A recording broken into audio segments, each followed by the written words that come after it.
Hi guys, welcome to my YouTube channel, and for today's video guys, ang aking vlog ay is unboxing my new bag. Actually guys, nabili ko siya sa halagang 50 pesos. Ayan guys, actually guys, kasi tawag na ito, marami kasing mga namimili ng bag na mamahalin. So ayan, dito yun guys sa Imus Cavite, sa Lumina Imus Cavite. So nabili ko siya sa halagang ninervous ako bigla.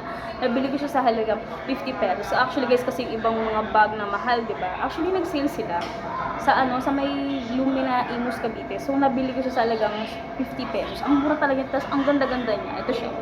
Ang tatak niya is in play. So ayan. Ang price niya kasi dati guys is 380 pesos. Kaya napaka mahal, 'di ba? Yung dati niyang price. So nag-sale sila ng 50 pesos. Actually guys, yung yung tawag na to, yung bag, malambot siya. Ayan, pwede siya pang outing, pang school, or di kaya pang traveling, whatever you think about na kung ano man yung gagawin mo sa bag, di ba? Tsaka actually, yung zipper niya, okay, dandahan lang ba kasi masira? Gusto ko biglang mag-video talaga, actually. Actually, masanay na ako kasi matagal na talaga ako nag-vlog. So, ayan, okay naman yung zipper niya, bubuksan natin. Ayan, actually guys, ito yung zipper niya. Actually, 4 na zipper siya. Ayan, ito yung parang point purse na maliit na parang butas. Ayan. Butas talaga. Ayan. So, ito yung bag niya na maliit na lalagyanan. So, titignan natin yung loob naman nito, guys. Actually, okay naman yung zipper niya. Actually, guys, kasi pag bumibili tayo ng bag, yung zipper, parang sira, parang mahirap, parang matigas siya, parang siya. Matigas siya pag, diba pag sinisiper natin. Okay, actually, yung malambot siya, okay naman yung zipper niya. Ayan, binubuksan ko na.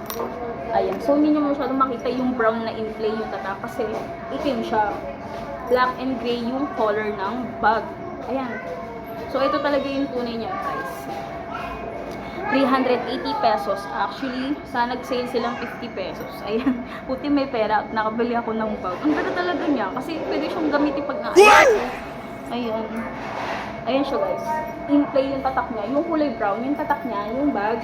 Tapos may zipper pa siya dito. Ayan. Ayan. May zipper pa siya. Ayan. Okay naman yung zipper niya. Ayan. So, maliit. Tapos malambot siya. Pwede pag nilabat siya. Ayan. Tapos okay naman yung gilid niya. Gray kasi yung black color niya. Ayan. Ayan, gray. So okay naman yung bag. Ayan. Yung zipper niya okay naman, guys. Ayan. Actually, hindi na ako nakapagdayo kanina sa Imusa kasi malayo. May pinuntahan kasi ako.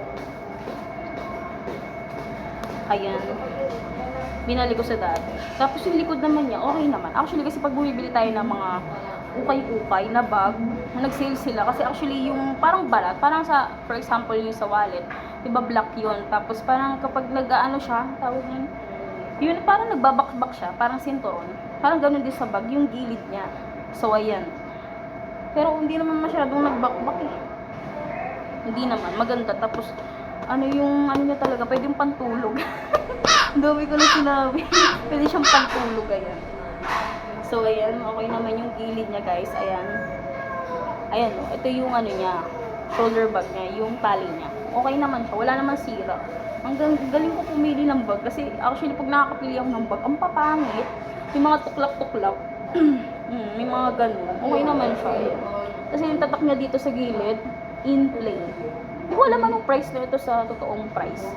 Ay, feeling ko talaga mahal siya. Mahal talaga itong bag na to. Kasi mga libo, mga libo talaga. Ayun, libo. Okay naman siya, guys. Ayun. So, sukat natin. Iklian natin. Kasi mahaba. Ayan. Iniklian ko siya. Ayun siya, ganyan. Pero pag ganyan talaga siya. Pag ganyan talaga siya, guys. Ayan. Pag ganyan talaga siya. Niklihan ko lang kasi mahaba, nakaupo ako, diba? Hindi naman makikita. Ayan, ang ganda ng bag na nabili ko. 50 pesos lang siya. Ayun, ang aking unboxing, my new bag. At sa mga taong nag-subscribe sa akin, maraming salamat sa inyo. At palagi niyo supportahan yung mga vlog ko. Ayun. Salamat sa panonood. At yun ang aking vlog. Thank you for watching. Bye! Oh my God. Cut.